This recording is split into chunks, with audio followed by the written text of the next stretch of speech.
Hallelujah, hallelujah. പ്രഭാഷകൻ 39:1. അത്യുന്നതന്റെ നിയമങ്ങൾ പഠിക്കുന്ന താല്പര്യമുള്ളവൻ എല്ലാ പരിജ്ഞാനവും ആരാഞ്ഞ് അറിയുകയും പ്രവചനങ്ങളിൽ ഔത്സുക്യം പ്രദർശിപ്പിക്കുകയും ചെയ്യും. ഹല്ലേലൂയ, ആമേൻ. ഞാന് ഇപ്പൊ ഇവിടെ നിൽക്കുന്നത് ഒരു മരണത്തിൽ നിന്ന് പെട്ടെന്ന് ഉത്തിതനായ ഈശോയുടെ സഹായം കൊണ്ട് വന്നതാണ്. അല്ലെങ്കിൽ ഞാൻ ഇപ്പൊ എത്ര മാസം, 2 മാസം ഞാൻ മരിച്ചു പോയിട്ടുണ്ടാവും. അതുപോലത്തെ ഒരു അപകടമായിരുന്നു എനിക്ക് സംഭവിച്ചത്.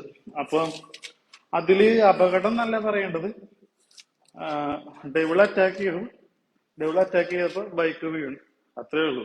അല്ലാണ്ട് വണ്ടി പോയി ഇടിക്കുക അല്ലെങ്കിൽ കുഴിയെ വീഴേ അതൊന്നുമല്ല. എന്നെ എടുത്ത് പൊക്കി എന്നെ നിലത്തടിച്ചു. ആ നിലത്തടിച്ചത് ശേഷമാണ് എന്റെ ഇവിടുത്തെ കോളർ ബോംബ് പൊട്ടി, തലയോട്ടി പൊട്ടി. ഹെൽമെറ്റ് ഉണ്ടായിരുന്നു, ഇന്റേണൽ ബ്ലീഡിങ് ആയിരുന്നു, 7 മണിക്കൂർ കോമ സ്റ്റേജിലായിരുന്നു. 3 ഹോസ്പിറ്റലിലേക്ക് മാറ്റി. അങ്ങനെയൊക്കെയാണ് പ്രാർത്ഥനയോടെ അങ്ങനെയാണ് രക്ഷപ്പെട്ടു പോകുന്നത്. അപ്പൊ നമ്മള് ഡൊമിനിക്കസിന് അവിടേക്ക് പോണ വഴിക്കാണ് ഇതൊക്കെ ഉണ്ടായത്. അവിടേക്ക് എത്താനായിട്ട് ഒരു 300-400 മീറ്ററേ ഉള്ളൂ. എല്ലാ കടമകളും കടന്നു, എല്ലാ ദുരിതപൂർണമായിട്ടുള്ള റോഡിൽ കൂടിയും പോയി, എല്ലാ പ്രശ്നങ്ങളും ഫേസ് ചെയ്തു. അവസാനം നോർമൽ ആയിട്ടുള്ള റോഡിൽ കൂടെ പോകുമ്പോഴാണ് ഇതുണ്ടായത്. അതല്ലാതെ ഒരു അപകടമല്ല, അത് ശരിക്കും അറ്റാക്കാണ്, ഡയറക്റ്റ് അറ്റാക്കാണ്, ഡയറക്റ്റ് അറ്റാക്കാണ്. ഞാൻ വിചാരിച്ചത്, ഞാൻ കോമ സ്റ്റേജിലായതുകൊണ്ട് എനിക്കൊന്നും ഓർമ്മയില്ല.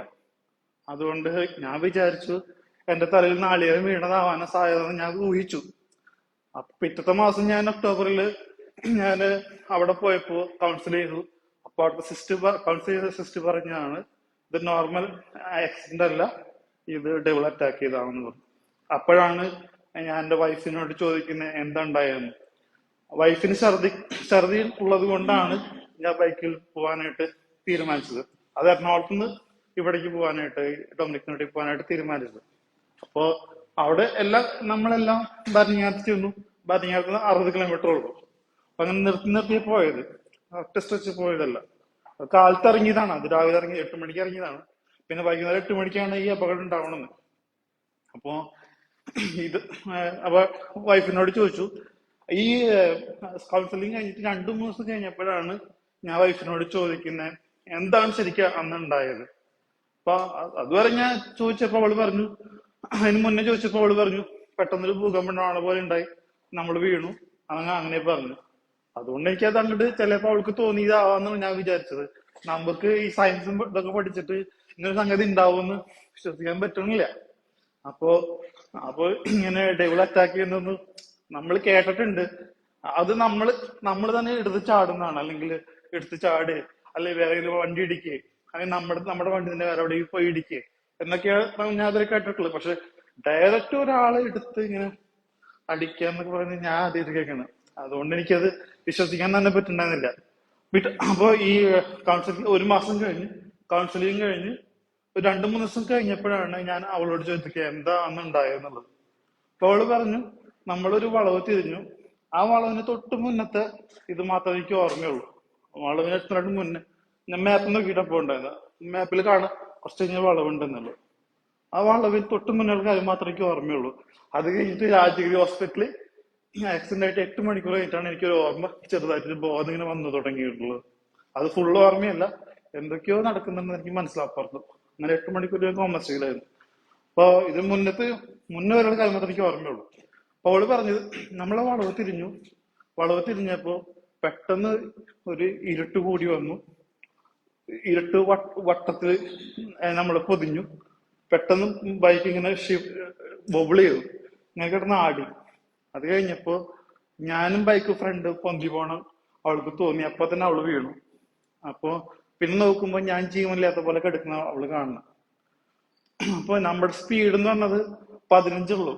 15 പറഞ്ഞാൽ നമുക്കറിയാലോ, സൈക്കിളിൽ പോകണമെങ്കിൽ 20-25 സ്പീഡിൽ നമുക്ക് സൈക്കിളിൽ പോകാൻ പറ്റും. അപ്പൊ അത്രയും സ്ലോ ആയിട്ട് ഞാൻ ഓടിച്ചേർന്ന. അതുകൊണ്ടാണ് 60 കിലോമീറ്റർ ഉള്ള സ്ഥലത്തേക്ക് പോകാനായിട്ട് 3 മണിക്കൂറായിട്ട് എത്താതിരുന്നത്. അത്രയും സ്ലോ ആയിട്ട് പോകണേ. ഹെൽമെറ്റ് ഉണ്ടായിരുന്നു. അപ്പൊ ഇങ്ങനെ ഇങ്ങനെ പൊന്തിച്ച് തല കീഴ് കുത്തി അടിച്ച പോലെയാണ്. ഈ കോളറിന്റെ മുകളിലാണ് എന്റെ പൊട്ടിയിട്ടുള്ളത്. ഇവിടെയാണ് പൊട്ടിയിട്ടുള്ളത്. ഇപ്പൊ വീടാണെങ്കിൽ ഇവിടെ പൊട്ടും, അല്ലെ ബാക്കിൽ പൊട്ടും. പക്ഷെ എന്റെ ഈ ഇവിടെയാണ് മുറിവുള്ളത്. ഇത് കോളർമ പൊട്ടിയത് ഇവിടെയാണ്, പക്ഷെ ഇവിടെ മുറിവുണ്ട്. ഇങ്ങനെ ഇവിടെ മുറിവ് പറ്റണമെങ്കിൽ എങ്ങനെയാലും തലകുത്തി വീഴണം. തലകുത്തി വീഴണേ തന്നെ നമുക്ക് വേറെ മറ്റുള്ള സ്ഥലങ്ങളിൽ എവിടെയെങ്കിലുമൊക്കെ പൊട്ടും. അതൊന്നും പൊട്ടിയിട്ടില്ല. സ്ഥലത്ത് വേറൊരു മുറിവൊന്നുമില്ല. ഇങ്ങനത്തെ ഒരു കോളർ ബോംബിട്ട സ്കൾ ഇഞ്ചുറി ഉണ്ടാവുമെന്നൊക്കെ പറഞ്ഞു കഴിഞ്ഞാൽ അത്രയ്ക്ക് ഇമ്പാക്ട് ഉണ്ടാവണം ആക്സിഡന്റ് പെട്ടണമെങ്കിൽ. അത്രയും വലിയൊരു ഇമ്പാക്ട് ഉണ്ടെങ്കിൽ മാത്രമാണ് അങ്ങനത്തെ ഇഞ്ചുറീസ് ഒക്കെ ഉണ്ടാവുള്ളൂ. അതുണ്ടെങ്കിൽ തന്നെ ഈ 2 ഇഞ്ചുറികൾ മാത്രം നിൽക്കില്ല. അത് വേറെ പല സ്ഥലങ്ങളിലും മുറിവുണ്ടാവും, പല ഫ്രാക്ചേഴ്സ് ഉണ്ടാവും. ഒരു ഫ്രാക്ചർ എനിക്കില്ല, വേറൊരു മുറിവും ഇല്ല. അപ്പോ ഇതൊക്കെ കൃത്യമായി നമുക്ക് മനസ്സിലാവുന്നത് ദൈവം ഡയറക്റ്റ് അറ്റാക്ക് ചെയ്താണ്, ആ ദൈവം അനുവദിച്ചതാണ്. അതിലൂടെ ദൈവം നന്മ പ്രവർത്തിക്കാൻ ആഗ്രഹിച്ചത് കൊണ്ടാണ് അങ്ങനെ ഉണ്ടായിട്ടുള്ളത്. അപ്പോ ഇതിലൂടെ പല ആത്മാക്കൾ രക്ഷപ്പെടാൻ വേണ്ടിയിട്ടായിരിക്കാം, പിന്നെ ഇങ്ങനൊരു സംഗതി ഉണ്ട് എന്ന് കൂടി പറയാൻ വേണ്ടിയിട്ടായിരിക്കാം ഇതിങ്ങനെ ഒരു അനുഭവം ഉണ്ടാക്കി തന്നത്.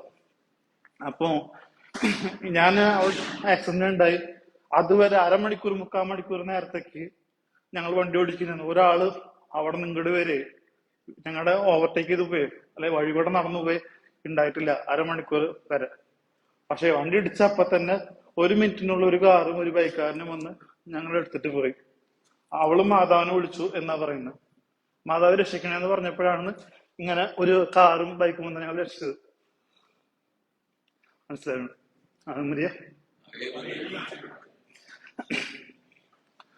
അപ്പോ ഇങ്ങനെ ഹോസ്പിറ്റലിലെത്തി. അവിടെ അന്നക്കര ഹോസ്പിറ്റലിലെത്തി. അവര് പറഞ്ഞു ഇവിടെ ശരിയാവില്ല, എത്രയും പെട്ടെന്ന് ഹോസ്പിറ്റലിലേക്ക് മാറ്റണം. അവിടെ നിന്ന് ഞങ്ങള് ഇവിടെ ഈ കട്ടപ്പനയ്ക്ക് മാറി, കട്ടപ്പന സെന്റ് ജോൺസിലേക്ക് മാറി. അവിടെ ചെന്നപ്പോ അവര് പറഞ്ഞു ഇവിടെയും കാര്യമില്ല, 2 മണിക്കൂർ കൊണ്ട് നമുക്ക് എത്രയും പെട്ടെന്ന് നല്ലൊരു ഹോസ്പിറ്റലിലേക്ക് എത്തിച്ചില്ലെങ്കിൽ ആള് ഇല്ല, 1% മാത്രമേ രക്ഷപ്പെടാൻ സാധ്യതയുള്ളൂ എന്ന് പറഞ്ഞു. അപ്പൊ അവിടെ നിന്ന് ഈ ഫുള്ള് ICU ഉള്ള ആംബുലൻസിലാണ് പിന്നെ പോകുന്നത്. അപ്പൊ അത് സ്ലോവിലാണ്, ഹൈ റേഞ്ച് ആണ്. 2.5 മണിക്കൂർ രാജഗിരി ഹോസ്പിറ്റലിൽ എത്തുമ്പോൾ. സെന്റ് ജോസഫ് ഹോസ്പിറ്റലിൽ എത്തുന്നതിന് മുന്നേ അവിടെ നിന്ന് അനക്കരയ്ക്ക് വിളിച്ചു പറഞ്ഞു. ഇവളിങ്ങനെ വിഷമിച്ചും കരഞ്ഞൊക്കെ ഇരിക്കാനുണ്ട്. അവിടെ നിന്ന് ഒരാൾ വിളിച്ചു പറഞ്ഞു നിങ്ങളുടെ ധ്യാനകേന്ദ്രത്തേക്ക് വരാൻ വേണ്ടി വന്നപ്പോൾ ഒരു ഫാമിലിക്ക് ഒരു അപകടം ഉണ്ടായി എന്ന് പറഞ്ഞ് പ്രാർത്ഥിക്കണം എന്ന് പറഞ്ഞ് വിളിച്ചു പറഞ്ഞു. അതിനുശേഷം 2.5 മണിക്കൂർ കഴിഞ്ഞിട്ടാണ് ഞാൻ അവിടെ എത്തുന്നത്. അപ്പോഴാണ് എനിക്ക് കോമ സ്റ്റേജിൽ നിന്ന് ഞാൻ റിക്കവർ ആവുന്നത്.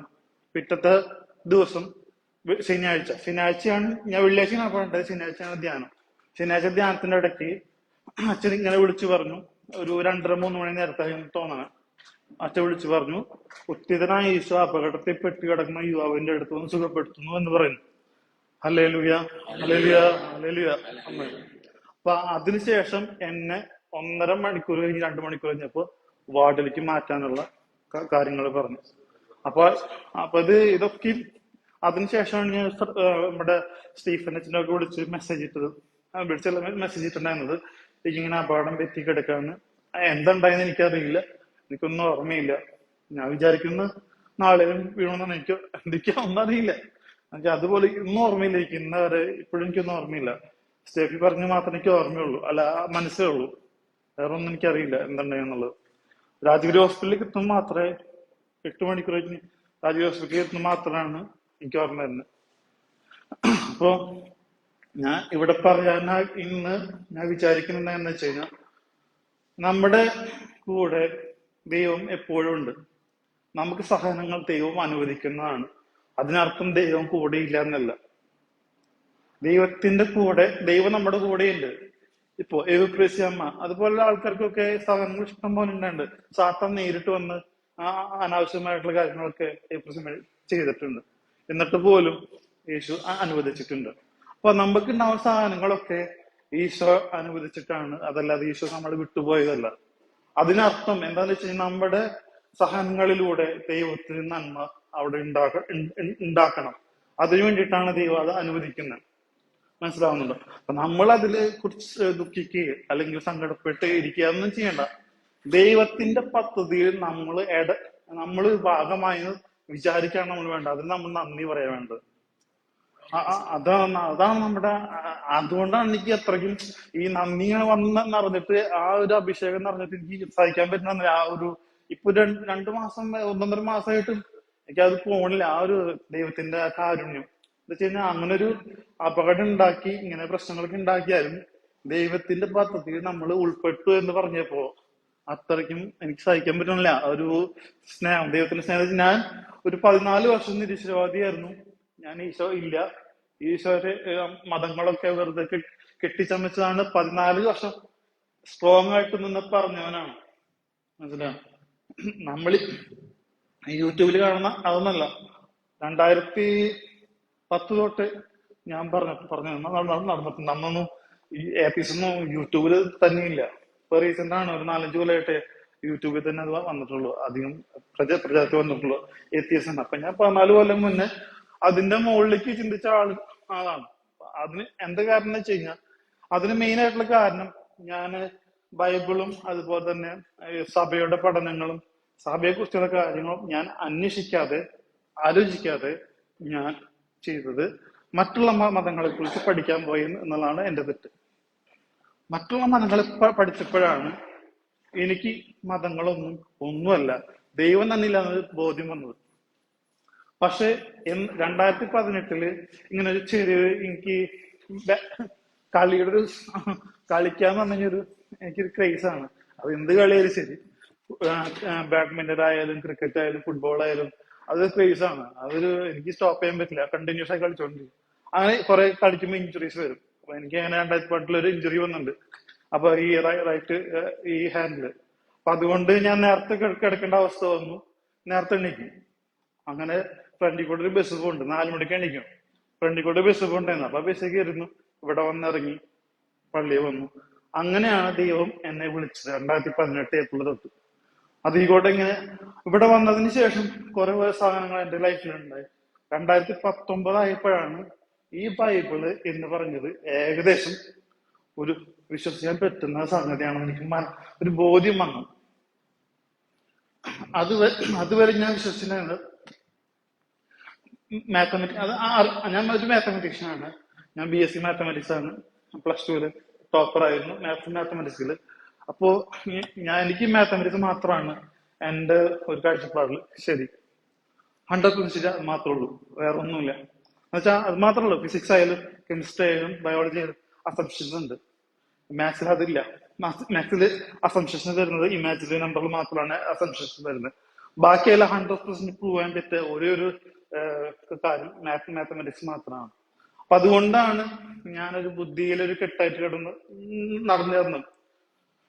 അപ്പോ എനിക്ക് ഈ ബൈബിൾ എന്ന് പറഞ്ഞ പുസ്തകം അല്ലെങ്കിൽ മറ്റുള്ള പുസ്തകങ്ങളൊക്കെ എനിക്ക് ഒരു 70 to 80% മാത്രമേ വിശ്വസിക്കാൻ പറ്റുന്നുള്ളൂ. പക്ഷെ 2019 2020 തൊട്ട് ഈ ഉൽപ്പത്തി തൊട്ട് അവസാന വാക്കുകൾ വരെ, വെളിപാട് വരെ എനിക്ക് ഇത് തന്നെയാണ് ശരി, ഇത് 200% ശരിയാണെന്ന് വിശ്വസിക്കാൻ പറ്റുന്ന ബോധ്യങ്ങൾ എനിക്ക് വന്നിട്ടുള്ളത്. കൺവിൻസിങ് ആയിട്ടുള്ള എവിഡൻസോട് കൂടിയിട്ടുള്ള പ്രൂവ് ചെയ്യാൻ പറ്റുന്ന കാര്യങ്ങൾ എനിക്ക് വന്നിട്ടുള്ളത്. അപ്പോ ഇപ്പൊ ഈ ഉൽപ്പത്തി എന്ന് പറഞ്ഞ ഗ്രന്ഥമാണ് ഏറ്റവും കൂടുതൽ നമ്മൾ പഠിക്കേണ്ടത്, ആഴത്തിൽ ചിന്തിക്കേണ്ടത്. ആഴത്തിൽ ഇറങ്ങി ചിന്തിക്കേണ്ട അതാണ്. ആദ്യത്തെ 8 അധ്യായങ്ങൾ ആദ്യത്തെ 8 അധ്യായങ്ങളാണ് നമ്മൾ എന്താണെന്നും നമ്മൾ എവിടേക്കാ പോണെന്നും ഒരു ചിന്ത നമുക്ക് വരുള്ളൂ. നമ്മുടെ ലൈഫിൽ എന്തുകൊണ്ടാണ് ഇങ്ങനെയൊക്കെ ഉണ്ടാവുന്നത്, ലോകത്ത് ഇങ്ങനെ നടക്കുന്നത്, എല്ലാത്തിനും ഉത്തരം ഇതിൽ മാത്രമേ കിട്ടുള്ളൂ. മറ്റൊക്കെ ഹിസ്റ്ററിയാണ്. അതിനുശേഷം വന്ന ഹിസ്റ്ററിക്കൽ ബാക്ക്ഗ്രൗണ്ട് ആണ്. ഉൽപ്പത്തി 1 തൊട്ട് 8-ാം അധ്യായം വരെ അതൊരു വെറുതെ ഒരു എന്താ പറയുക, ഒരു കലാപരമായ സൃഷ്ടിയല്ല. എക്സാക്ട്ലി അതുപോലെ തന്നെ നടന്നിട്ടുള്ളത്.